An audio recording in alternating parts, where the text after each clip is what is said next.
This season coming up might be Jordan Hawkins' most important yet to this date. So either he's going to fly like a hawk and soar and exceed his first round pick expectations, or he's going to crash and burn like Icarus flying way too close to the sun. So we're going to break this down right now on the Pelicans Scoop.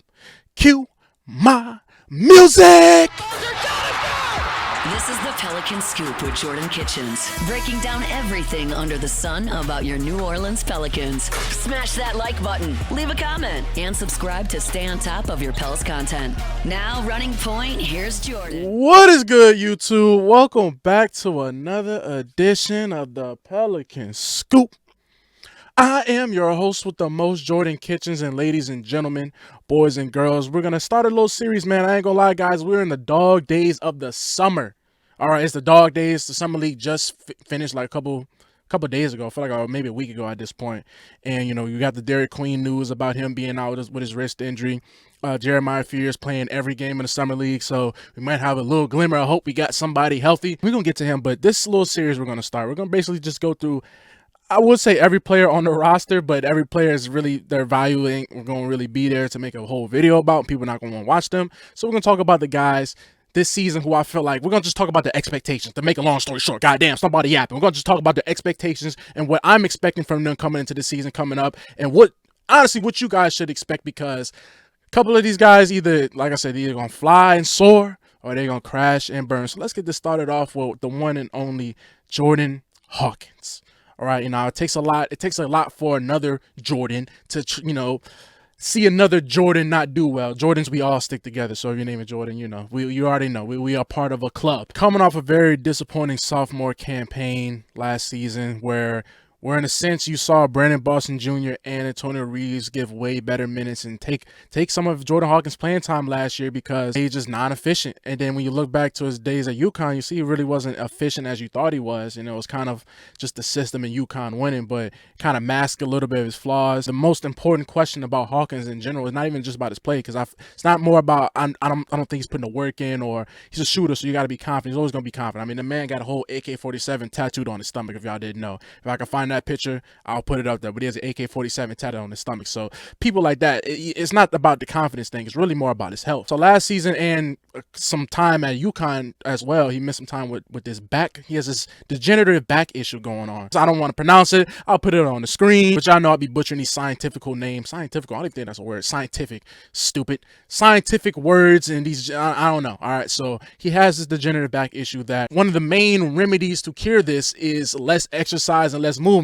And he's unfortunately in a profession where you need to be exercising and moving. So how is this going to, you know, continue with his work, especially a bad back? You run and jump. You need that. You're a shooter. You have to jump up and down to shoot the ball. So is his health, is his back going to hold up? That's really where his expectations lie right there. Can his back hold up? If his back doesn't hold up, I mean, I hate to say it's a wasted pick, I mean, because it's a whole different regime, but it's going to hurt. It's going to hurt. So off the rip last year, you wanted to see Jordan Hawkins play a lot more than he did his rookie year. You know, everybody felt like Willie Green, you know, how Willie Green gets to the rookies and whatnot. They buried him on the bench. You know, he goes off for that 30-point game against the Mavericks, and then you don't see him again, basically. So what you wanted to see this year was a little bit more playing time, and he did get a lot more playing time because the Pelicans were decimated by injuries. This is the perfect opportunity for him to come in, solidify himself with Willie, make Willie trust him, show that, you know, you was a first-round pick for a reason. You're the shooter that this team needs, the quote-unquote shooter that the team needs. Apparently, he just really can't shoot that well. And as much as I would like to put the blame on Silly Willie, at a certain point, it's not Silly Willie's fault, because Silly Willie gave Hawkins every opportunity to earn a spot in the rotation, earn his minutes. He gave him time last year. There's times where Hawkins started. There's times where Hawkins was one of the first guys off the bench last year, and he did nothing.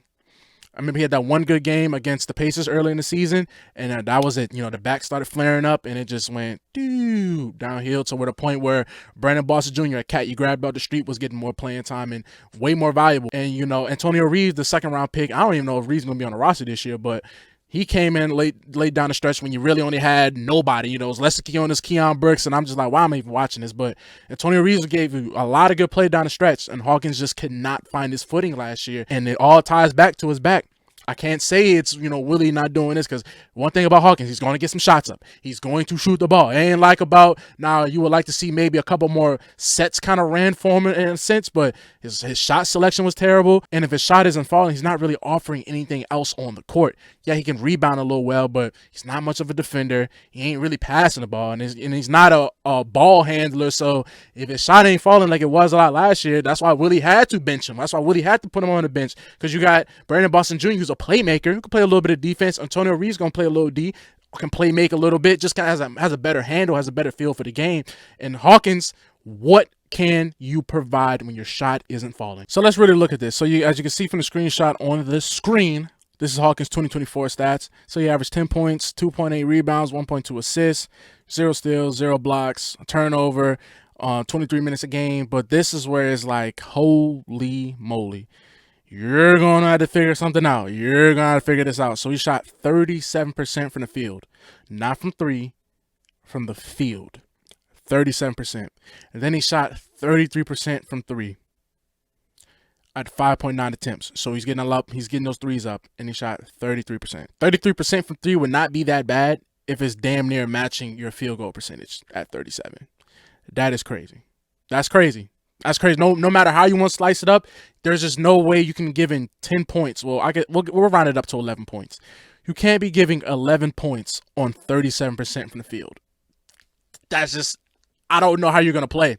I don't know how you're going to find a way in a rotation shooting splits like this while being a little bit of an undersized two guard. So you're going to get picked on defense. He's going to have to find a way. So just a little bit of a comparison so I can show y'all without saying that Brandon Boston Jr. was just outplaying him last year. Well, so this is Brandon Boston Jr. stats. He averaged 10 points, 3 rebounds, 2 assists, 1.3 steals, no blocks, turnover on 23 minutes a game, pretty much identical to what Hawkins was doing. At 43% from the field, 35% from three, on 3 attempts a game. So it's like, you see, and if his shot's not falling, he's getting steals. He plays defense. He can pass the ball a little bit. Well, he's more of a ball handler than Hawkins. And it's like, he's giving you 10 points on 43%. I'm not saying that 43% is knocking your socks off, but a guy giving you a 37, like what? I don't even know how that's possible for a shooter. You're supposed to be a shooter. You're not like, I don't know. Your calling card is to shoot. This ain't a slashing guy that just can only, like a Amin Thompson or something like that. I can't really shoot, or a Soar Thompson. Like this guy came in as a scorer, a shooter, and he's shooting 37%. So it's like, he's got to find a way, man. And I will say this. Let's talk about the bigger picture this season, expectation wise. So I think Hawkins gonna get first crack at it. First crack off the bench, not like the 6th man, but I think he's gonna play a lot more than like maybe Fears will in the beginning, because you got Jeremiah Fears coming in, you got Jordan Poole here now, Herb Jones might get healthy. Well, I said might get healthy. Herb Jones gonna be back. Trey Murphy's gonna be back. So it's like, where is he gonna find? How is he gonna find a way? I think Willie will give him some time in the beginning, maybe like the first 5 to 10 games, see what he can do. And if he ain't producing at that point, it's just gonna go downhill. Hope you guys know that it's gonna go downhill. I don't know if you heard or anything, but if he doesn't, Willie's going to get, like, I truly believe, because Willie respects the veterans. That's one thing Willie will do. He's going to give veterans the rope to hang themselves. I don't know if I can say that on YouTube, but that's what he will do. I just saw Daniel Tice, gave him that rope, saw enough, Misi inserted into the lineup. So it's like, Hawkins, he's going to give you that first crack at it. He's going to give you some minutes early. You got to capitalize. If you do not capitalize on those minutes in those first couple games, it will go downhill. I hope you guys know this. I'm letting you know right now, it will go downhill. Unless, somebody gets hurt or whatnot, or then Joe's going to be like, I seen enough, trying to move off him. Like I said, Joe has no loyalty to Hawkins. That's not his pick. That's a David Griffin pick. So it's like, he has no loyalty to none of these guys. Other than, the guys he then brought in, I guess Zion is his main man. Polo Joe and Zion, that's his main man at this point. But, and Derek Queen. Those are his main mans. But other than that, it's like, Hawkins, man, either, like I said, you're going to soar like a hawk, or you're going to fly too close to the sun like Icarus and come crashing and burning. Maybe out the league. I don't know. I don't see many inefficient, undersized two guards just lasting in the NBA. That's just real. So y'all get down in the comments, man. Y'all let me know. Y'all comment who y'all want to see next for expectations wise. Obviously, we got the big fish. Name somebody obscure. Like, I want to see Zion. Like, obviously, I'm going to give you a Zion one. Yeah, I'm going to give a Trey Murphy one. But a couple of these ragtag guys y'all want me to talk about, because the bigger guys, we got a long way to go to October, ladies and gentlemen. It's July, and it's the dog days. Ain't no news happening. Ain't hearing this, other than maybe somebody get arrested, or Zion start another fight club with his chickens, something like that. Can't get his chickens in order. Zion, get your chickens in order. Other than that, it ain't really nothing happening, baby. We in the dog days and we just trying to grind till training camp, I guess, and media day. But until then, y'all just let me know what y'all want me to talk about, what y'all want me to do, baby, because it's dry out here, ladies and gentlemen. So I've been your host of the most, Jordan Kitchens, and I'm signing out. Peace.